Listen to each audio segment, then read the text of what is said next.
Do you want to build interactive experiences with Unreal Engine 5 but you're not sure where to start? With Blueprints, artists, beginners, and just about anyone are going to be able to create custom functionality for their games or apps in no time. In this video, we're going to be breaking down exactly what blueprints are and how they can be used and get you started with writing blueprints for yourself, understanding fundamental flow control, variables, logic, and more. By the end of this video, you will have built 2 scripts of your own, including a toggleable flashlight and door that automatically opens when a player gets close by. While this video is aimed at beginners, I definitely recommend you go ahead and check out my Unreal Engine 5 world building video first, so you can get to grips with using the engine and building your very first world. The link for that is in the description down below. Before we get into writing any code as part of this video, let's start off by talking about what exactly blueprints are. Blueprints is a method of writing code visually using lines and nodes as opposed to traditional code like C++, where you're going to be having code with your syntax, and quite honestly, the learning curve for that is incredibly steep. Blueprints can be just as powerful as C++, giving artists and just about anyone the ability to quickly prototype their games and their experiences. Myself, I have used blueprints to prototype a lot of my game projects or client projects because it can be done so quickly. Unreal Engine 5 utilizes blueprints for a lot of things, and it's not just there as like a prototyping language, it's actually used to drive a lot of functionality where C++ isn't. For example, things like artificial intelligence and user interfaces. Just about anything can be driven by blueprints. Blueprints is used all throughout Unreal Engine 5, and in some cases is actually used where C++ shouldn't. For example, things like user interface and artificial intelligence. More often than not, this is going to be powered entirely with blueprints. Now, with that being said, blueprints can do a lot more than that. It can do almost as much as C++. This can be used for creating sort of core gameplay functionality, it can be used for sort of multiplayer experiences, it can be used for inputs, it can be used for console stuff, it can be used for so much. Most importantly though, with all of this, blueprints is incredibly powerful when it comes to prototyping. A lot of small startups don't like having the overheads or big teams full of C++ programmers to very quickly, rapidly produce these prototypes. More often than not, what we have in the games industry is we have game designers and artists. A couple of those will work together to build these whole prototypes using just blueprints. And with that, they most likely won't actually have any sort of C++ programmers getting involved in that prototype, and that is because we can do things very quickly with blueprints. From a logical view then, let's take a look at exactly how blueprints are going to work so we have a better understanding as we dive into this video and start using blueprints for the very first time. So, just like C++, blueprints is an object-oriented programming language. What I mean by that is you're going to have actors and objects, and with that you're going to be able to reference the properties, whether that be as sort of variables or creating things like functions to change all of those. Everything is object-based. And inside of Unreal Engine, as soon as it goes into the scene, everything or every one of those objects becomes an actor. With that, let's go ahead and talk about how these blueprints are going to look. So we're essentially going to have a series of nodes which determine our functionality. And with all of these are all going to be executed in series. So we're going to have the first node, the second node, the third node, and so on, just as if we were going through multiple lines of code. And between these nodes, we are going to have lines, and that is called our execution path. Now, with this execution path and our nodes, these can only be triggered or executed when called by what's called an event. An event could be anything from a player pressing a button on the keyboard, or it could be a player walking into a certain area in the level. Once they do that, once they activate that trigger, anything that's hooked up to that trigger is then going to be activated along that execution path in series, just like I said. You'll get to see all of this in action as we go through this video, building scripts for ourselves. Before we dive into blueprints, I wanted to take a moment to shout out our sponsor for this video, aimed at our C++ programmers out there. Learning C++ programming is not easy, and Visual Assist is there to help you along the way. Visual Assist is a Visual Studio plugin that helps Unreal Engine C++ programmers write and navigate their code easier. One major benefit of having it installed is how it can help you write your scripts. It helps you to correctly write your syntax and directly understands Unreal Engine objects so you can get straight to writing your scripts, picking up any mistakes along the way. Some of you C++ programmers may be familiar with the built-in Visual Studio plugin that does this, called IntelliSense. Now with this, it only really understands C++ syntax. It doesn't really understand Unreal Engine objects. Visual Assist was built with Unreal Engine developers in mind. If you're working on a large project, you'll know you can't use IntelliSense as it just completely grinds to a halt trying to parse all of your code. With Visual Assist, you get all of those benefits no matter the size of the project. If you'd like to learn a little bit more about Visual Assist, be sure to check out the link in the description. For now though, without further ado, let's go ahead and dive into blueprints. Okay, now that we're inside of the Unreal Engine project browser, the very first thing that we need to do is we need to create a project which supports blueprints. To do that, inside of our Unreal project browser, we have two options. We have blueprints and we have C++, and these are very different. And as we go through this demo today, I want you to use the blueprint sample as it does not include any traditional C++ code. I'd also like you to use the third-person template, setting your target platform to desktop and maximum quality with starter content enabled. Go ahead and give this a name and then we're ready to dive into Unreal. Okay, now that we're inside of Unreal Engine, let's go ahead and take a look at our most simple type of blueprint that we're going to be able to find in here, and that is our character blueprint. To access this, we're going to go over to our content browser and then we're going to go to All, Content, Third Person, and Blueprints. Inside of here, we are going to find a file called bp_third-person-character. And if we hover over this as well, we can see this is a blueprint class. With this blueprint, if we double click on this, we can open it up and we can start familiarizing ourselves with the blueprint scripting interface. And this is it. So first and foremost, we have our event graph in the middle here where we can see our code or our visual code. And this is going to be made up of those sort of events and those execution lines, and then our different nodes and variables that we talked about earlier. What we also have in the top left-hand corner is our components panel, where we can see all of the objects that are within this blueprint class. So for example, if I go over to the viewport, we can see this is made up of, first and foremost, a character mesh, so a model, a 3D model. We can also see we've got a camera, and we can also see we've got a character movement component. But most importantly with all of this, all of your components in the top left-hand corner here are objects that you can reference in your code. What we also have in here is any character-related variables in the Variables tab down in the bottom left here. Right now, we can see we have got variables for our turn rate, and we've also got some stuff related to the camera as well. We are going to be creating our own variables later on, but any variables that you need to have within this class are all going to be located in the variable tab down here.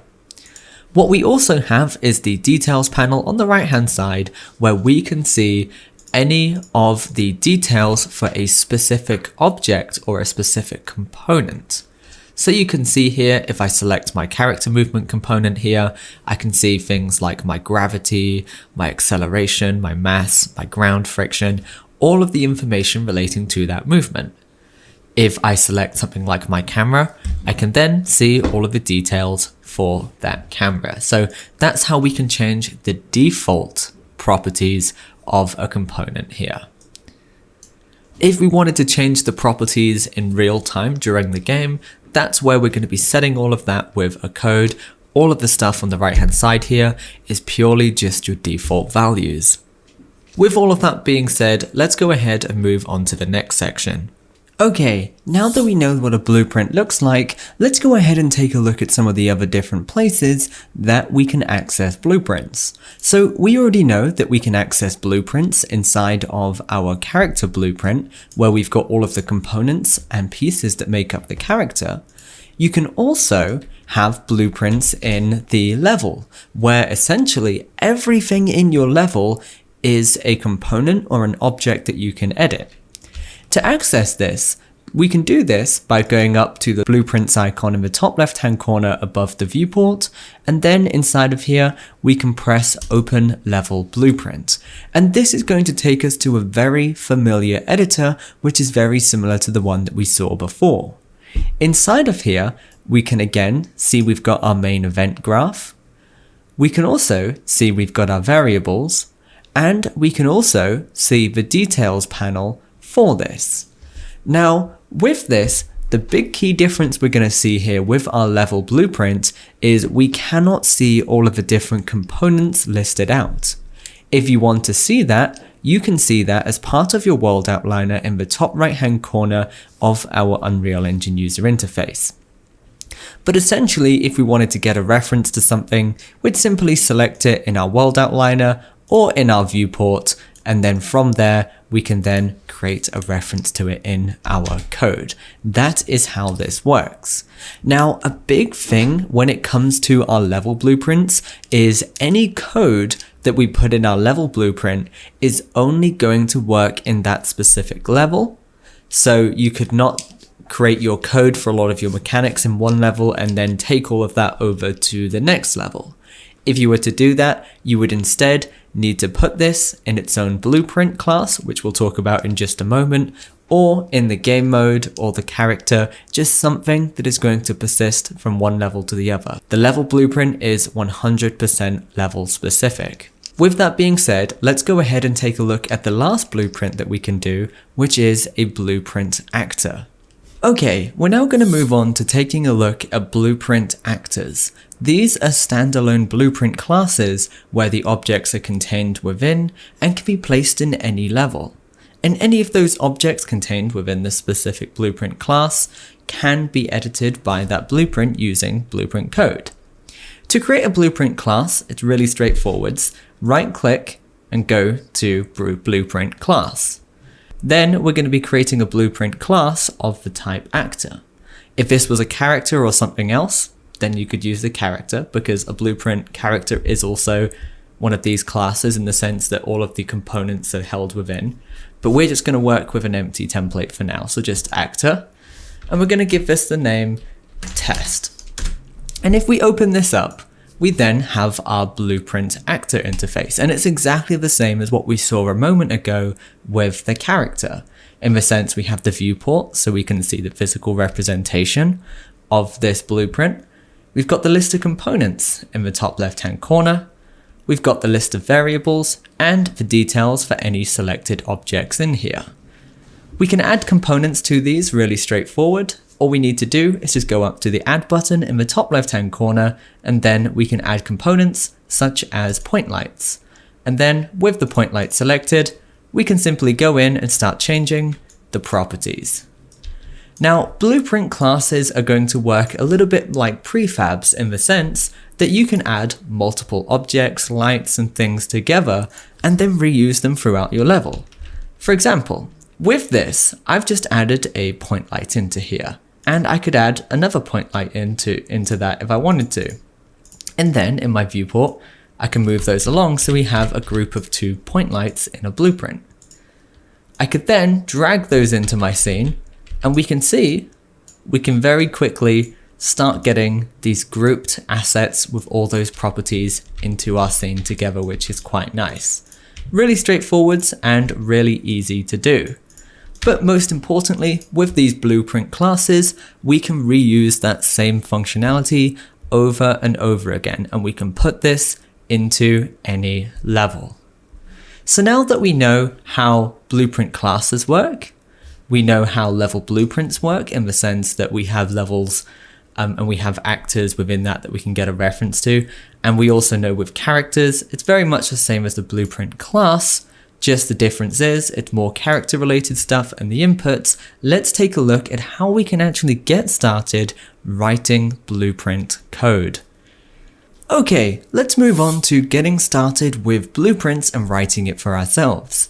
Now, one fundamental thing that I need to introduce you to before we move on to writing any actual code is the concept of variables and the different types of variables that we have available to us. Variables are essentially just data storage.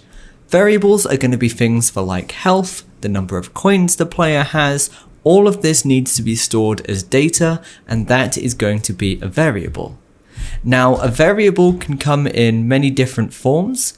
That could be either a number, it could be a piece of text, or it could just be an object. An object can also be stored as a variable. So there's lots and lots of different types of variables we can play around with, and in just a second, we're going to be breaking down what each of those are and how you can create them. To do this, we can go to plus variable. And with this, we can now choose a variable name and we can call it something like health. But most importantly, what we have next to this is the option for the variable type. And we've got many different options here, and I'm going to break down all of the important ones for you. The first one is a boolean. Booleans are just true or false values. That is, are the lights on or are they off? So lights on is true, lights off is false. The next type that we have is our integers. An integer is just a number that is a whole number. So 10, 11, 12, that would be an integer. So we could store the health as an integer. Really straightforward. What we also have though is floats. Floats are numbers just the same. However, the difference is we can actually have decimal values. So we can have 1.1, 1.2, 1.3, and so on. So any kind of logic where we need to have decimal places, we're going to be doing that with a float. The next few types of variables we've got here are all related to text. So we've got names, strings, and text, which are just essentially text data, and there's different types for names, or if it's just something that's being displayed on the screen, and so on. We're not going to go into those too much right now. The one that you will see the most is going to be a string, but we'll use that a little bit later in this video. Then lastly, we also have vectors, rotators, and transform, which all work in a very similar way. A vector is essentially made up of 3 floats. Now, a vector is going to be used for things like the scale or the location, where we have 3 different values, your x, your y, and your z. And if I go ahead and change this to a vector and hit compile, you can see that we've got an x value, a yz value, and a z value, and we can change all of those independently. In a similar fashion, with our rotators, it's very similar. If we hit compile, we can see, again, we've got this rotation, but it's on 3 axes. So we've got X, Y, and Z. So just allowing us to store 3 pieces of data. Now with rotation, we should always use a rotator, whereas with anything else where it's just 3 pieces of data, we can use that vector. Lastly, what we have is our transform, which is actually made up of location, rotation, and scale. So there's actually 9 different floats in here that we can see. So that's our main variable types. As we go through this video and we start making some of these demos, the flashlight and the door, we are going to see some of this come to life. With all of that being said, let's very quickly see how we can get a reference to these variables so we can use it in our code. Very straightforward. All we need to do is simply drag out from the variable and then press get. We can also set the value of that variable with code. Again, we're going to be doing that in just a moment. For now though, let's go ahead and move on to that breakdown of the different types of blueprint nodes that we have, and we can then get started writing them. Okay, so now that we know what variables are, we can get to writing some code for ourselves. So we're going to start off by writing some very simple scripts. So first and foremost, if we open up our test blueprint that we just created, inside of here we've got our components. let's start tweaking some of these components using code. To do this, I'm just going to go ahead and get a reference to that point light. And with this, I can then take a look at changing any of the properties using code. To do that, we just drag that point light into our event graph. And then with this, we can do things like get the properties of an object, or alternatively, we can set the properties of that. And that's how we're changing things with code. And then we're also using Blueprint in conjunction with that to get the behavior and the logic to do all of this. So let's say we have the player. When they press the F key or something like that, they want to toggle a light, like a flashlight. All they need to do is just set things like the visibility. And with that, they can then set the visibility of this point light to the value of this boolean or this variable, which is just true or false. So we could set this to true, or we could set this to false. Very simple scripting there. We could set things like the intensity again, and all we're doing is just feeding variables into this. So there's lots and lots of things we can do with this, but the important thing to take away from here, any of this object's properties, we are going to be able to change in blueprints. That is how we're driving our functionality. We're just changing object properties. So with that being said, let's go ahead and take a look at writing some scripts. So we have got this event here, which, as we know, is essentially just a trigger. When this event happens, run some code. With this event, it's for when the game begins playing. It will then execute any code from this. So when the game begins playing, I'm going to take my point light here and I'm going to change the intensity, so set intensity, to a really high number like 10,000. And from that trigger, I just drag out from the execution pin and put that into my execute. What I need for my changes to take place is to press the compile button in the top left-hand corner. And with this now, what's going to happen is we've got these lights, which are relatively low intensity. And then if we press play, you can see they've become really bright because that code has happened. So let's see that. Let's just add a couple of zeros to that and press compile so we can really see this happen. Event begin play, which is as soon as I press play, we can see that intensity gets changed. That is the very basics of Blueprint. We have a trigger, which is called an event, and then we have our Blueprint nodes, which actually changes stuff with this. And we can do so much with this. It's not just changing properties of lights, it's spawning objects, it's playing animations, and all of that. Some very simple code here. What we can do from here is we can start moving on to flow control, which is going to determine which code should be ran and when, to add a little bit of logic to it, which is going to help us bring all of our blueprints to life. Okay, so we know how to work with our variables. We know how to make some very basic scripts. Now let's take a look at how we can control the flow of our code. In this video, we're only going to be covering the branch, the sequence node, the gate, and the flip-flop node. There is lots more flow control out there, such as loops, and if you'd like to learn a little bit more about that, you can check out some of our other Blueprint tutorials to learn all about it, but for now this will take you through everything you need to know to start creating some simple scripts. So starting with the first piece of flow control, that is the branch, and arguably that is the most important. This is essentially the equivalent to creating an if statement in traditional code. We can check to see if the value of something is equal to that, and if it is, do one set of code, if not, do another set of code, and this is incredibly powerful.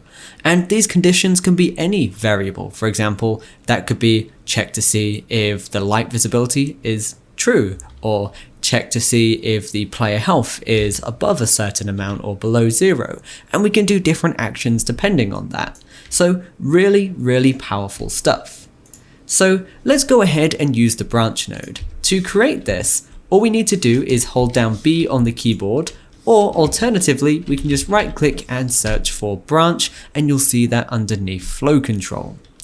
So what we're going to do is we're going to take this trigger that we've got, event begin play, and with this, what we're going to do is we are going to check to see if our health is less than 1, and if it is, it's going to print a string that says you are dead. So let's take our health variable, and if you haven't got one already, just go ahead and create it. And then we're going to set this to an integer, so it's a number.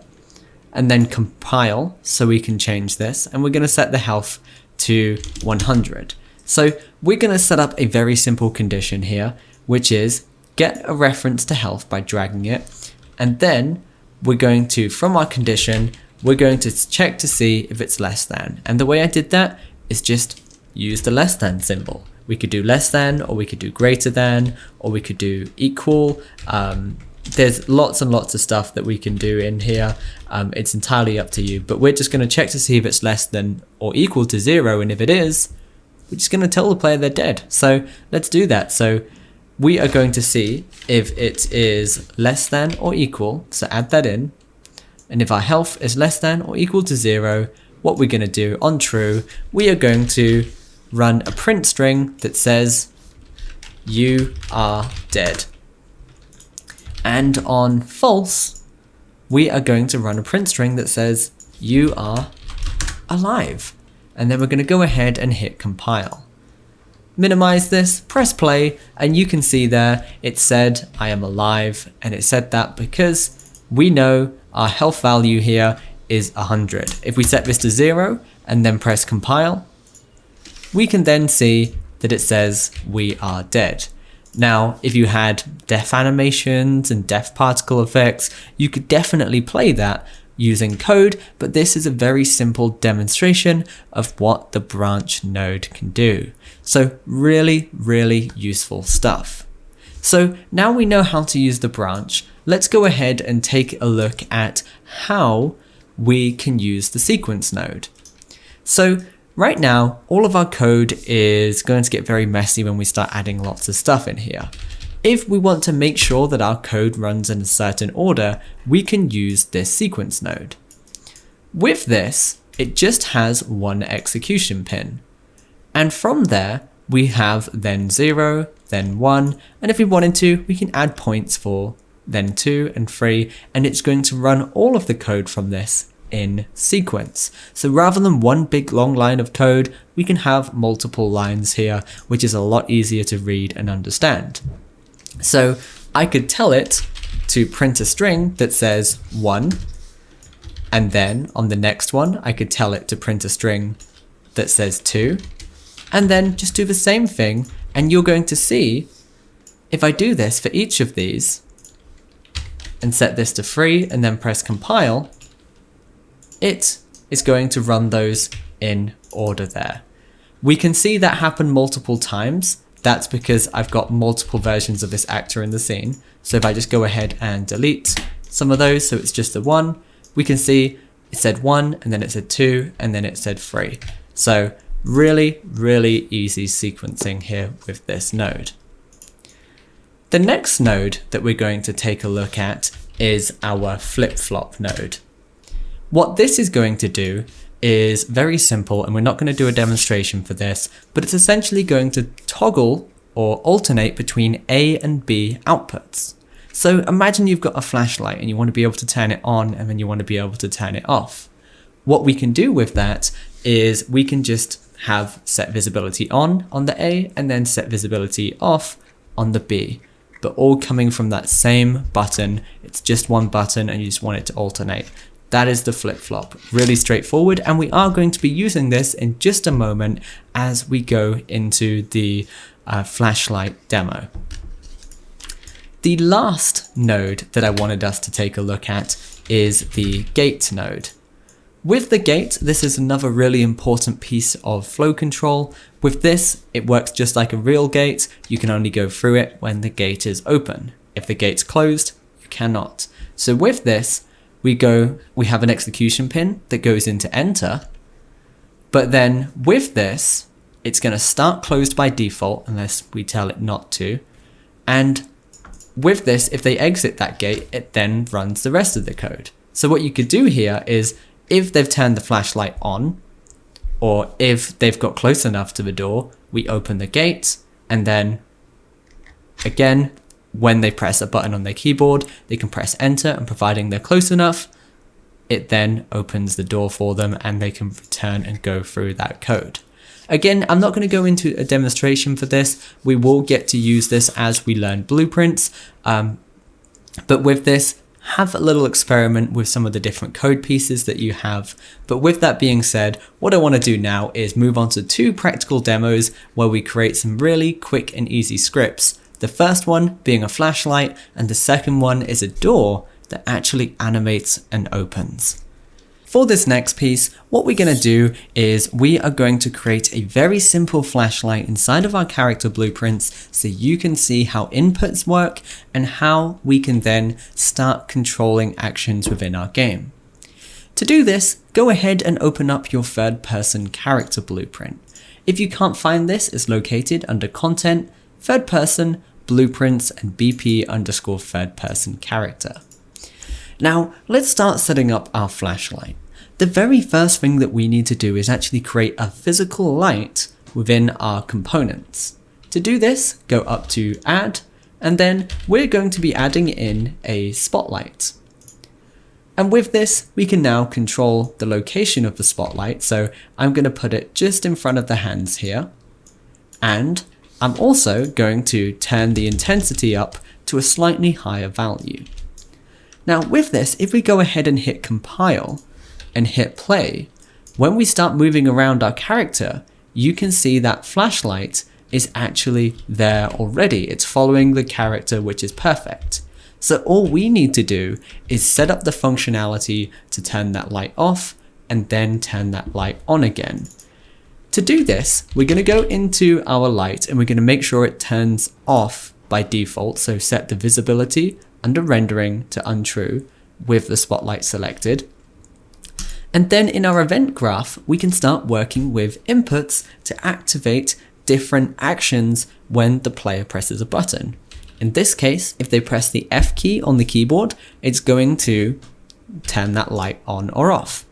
So if we search for F and then scroll down until we get to our inputs, and what might be a little bit easier is if you type in F input, we are going to be able to see under keyboard events, we can take and create an event for F for when we press this. So essentially what we're going to be doing from here now then is we're just going to be taking a reference to this spotlight, and we are going to simply use a little function called toggle visibility. And then if we put this into our pressed, hit compile, and that visibility state that we just played with earlier is going to change. So press it once and the flashlight's on, press it again and it's off. On, off, on, off. Really, really simple. If you don't have toggle functionality for what you're trying to do, what we would do is simply use the flip-flop node that we talked about earlier and just have spotlight and just do set visibility and set it to on for our A, and then copy and paste that set visibility and set it to off for our B. And make sure the target is set to the spotlight. The target is essentially just the actor or the object that's being referenced. Go ahead and hit compile and save, press play, and we can see this come to life. What you might want to do just in your demo is take your directional light and turn the intensity of this down to a value like 1 or even 0.5 so it's a little bit darker so you can see this, and then press F and we can see our flashlight is working perfectly. That is the end of our first demo and should get you on your way to creating some simple gameplay mechanics for your character, for your game or your experience. What we're now going to move on to is creating a door that's going to open and animate open when we walk near it. And this is going to be done in a slightly different way. So this is going to be in a blueprint actor because I want to have loads of these doors if I want to. So I'm going to right click in the content browser, go to blueprint class, and I'm going to use the type actor, which is just empty, just like we showed you earlier. And then we're going to set this to door. When we open this up, we're going to start off by adding in the physical components first. For us, that's actually going to be two pieces. a door frame, and a door. But both of these are 3D models, or as Unreal Engine calls it, static meshes. So I'm going to add a static mesh into my components. And then under my static mesh, I'm going to search for door. And you can see we've got sm_door and we've got sm_door frame. The first one I'm going to set to door frame. And we can see we now have our door frame. And I'm going to add another static mesh here. And with this one, it's going to be sm_door. And with this, I can then just drag and make sure my door is in the frame correctly there. Hit compile and minimize that. With that done, we now have this door blueprint here. And like I said, we can have as many of these in our scene as we like. And if there's any code, each of these are going to have that code applying to it, which is really great. So let's go ahead and start setting up the functionality for when you get close to this, we're actually going to open the door. The first thing we're going to need then is some kind of collision. And we're going to be using the box collision. And with this box collision, we're then just going to scale this up so it covers a nice little area of the floor in front and behind this door. Now, heading over to our event graph, what we can do is we can start creating an event using event actor begin overlap here. So when they walk on any object near this, we can execute this code. So on event begin overlap, what we're going to do is execute, and we can just take this door and we can set actor or set rotation of this. So set relative rotation, and we can set the new rotation to 90 degrees, which is just open. So go ahead and hit compile and save. And again, if we press play, walk near one of the doors, you can see it opens. Really straightforward. Some really simple code, and each of these are individual, and I can walk up to these and I can open each of these individual, which is great. So we can now take this a little bit further and we can get it to actually close after a number of seconds. So after a delay of 2 seconds, we're just going to set that relative rotation back to 0 and hit compile. Make sure your target is the same door as before, hit compile, and then let's hit play. With this, door opens, we can walk through, and then it closes again. And we can do the same thing for each of these doors. Really awesome. So we've got some really straightforward and really nice functionality here. Let's take this one step further now and animate the door's rotation using code. And to do this, we are going to be using the timeline node. So we're going to scrap this code here. The only bit we're keeping is our begin overlap. And we're going to right click and add a timeline. And then with this, we're going to put our execute from this into our play. With the timeline, we're going to give this the name door animation. And you can see I'm just setting this up in the details panel in the top right hand corner. Now double click on our timeline to open it up, and we're going to create a track. And that is essentially what a timeline is. It's just a keyframeable track that we can animate different properties on. In this case, it's going to be our rotation. So I'm going to press plus track, and I'm going to use float track. And I'm going to give this the name door rotation, because that is the value that we're animating here. Now on this, I can add a new key to this, really straightforward. Just right click and add key to curve float. And what you're going to see appear here is the time and the value. The time is going to be 0, and the value at 0 is going to be 0. So as soon as this animation starts, the door's closed. What we're then going to do is add a new keyframe, and we're going to set the time to 2 seconds, and we're going to set the value of this to 90 degrees. So what's going to happen between that first keyframe we just added at 0 and between the second keyframe at 2 seconds, it's going to move over to 90 degrees. And you can see this if you press zoom to fit horizontal, and zoom to hit vertical with these two little icons here. With that done, and I know I went a bit quick there, so feel free to sort of take some time and go back on the video. What I can do is from this update, which is also an event essentially, I can then take my door and just like before, I can set relative rotation and I can take this door rotation here and put it into my Z-axis to control that spin. Because this is a rotator, it's slightly different to what it's expecting. I can actually right click on this and press split struct pin to take a float and put it into just that one axis. Press compile, save, and from here we can press play, walk up to the door, and it animates open. That is great, and I can do that for each one of these doors.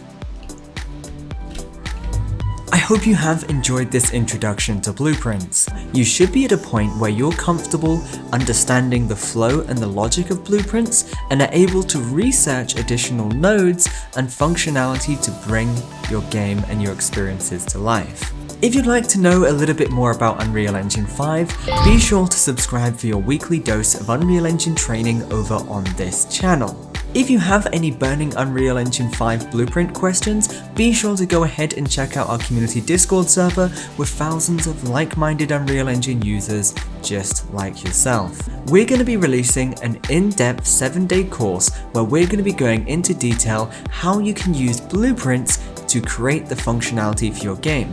Everything from artificial intelligence, user interface, everything is going to be covered. So as soon as we release that, be sure to go ahead and check out our website. Again, the links are in the description down below. That's it for this video though. I hope you have enjoyed it. As always, stay awesome, keep creating. Virtus signing out.